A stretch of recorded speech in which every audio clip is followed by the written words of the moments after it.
Okay, the next one. I have parentheses, but my parentheses are brackets because there's parentheses here with only one number in it and parentheses there with only one number in it, so those parentheses don't count.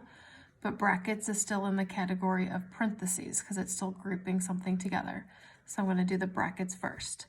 Inside this bracket is a subtraction problem. So because it's a subtraction problem, I have to do keep, change, change.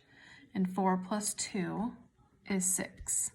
Since it's down to a single number, there's nothing attached on either side, and it's not negative, we can just leave it. But then we bring down everything we haven't used yet. Okay, I have parentheses are gone, no exponents or square roots. I do have division next. 12 divided by 6 is 2. Bring down your plus negative 4. It's already an addition problem, but I have one of each. I have a positive and a negative. And when you have one of each, you subtract. 4 minus 2 is 2. 4 is bigger than 2, and 4 is negative, so your answer is negative 2. Okay, the next one.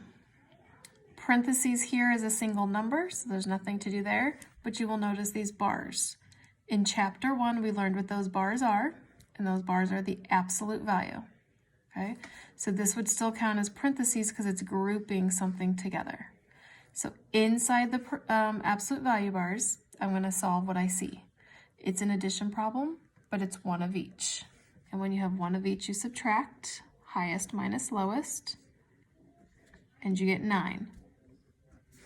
25 and 34, 34 is bigger and it's negative, so it's negative 9. Keep your absolute value bars because we haven't found the absolute value of anything left, or anything yet. Now, since it's down to one number, now we can find the absolute value. So the absolute value of negative 9, if you remember, is 9. It's always the positive version of that number because it's just talking about distance. Absolute value is how many spaces are there from 0 to negative 9, and there's 9 spaces. So this part here is 9. What do I have left? I have this minus sign on the outside, or negative sign. So it just comes down into your answer. And that one is done.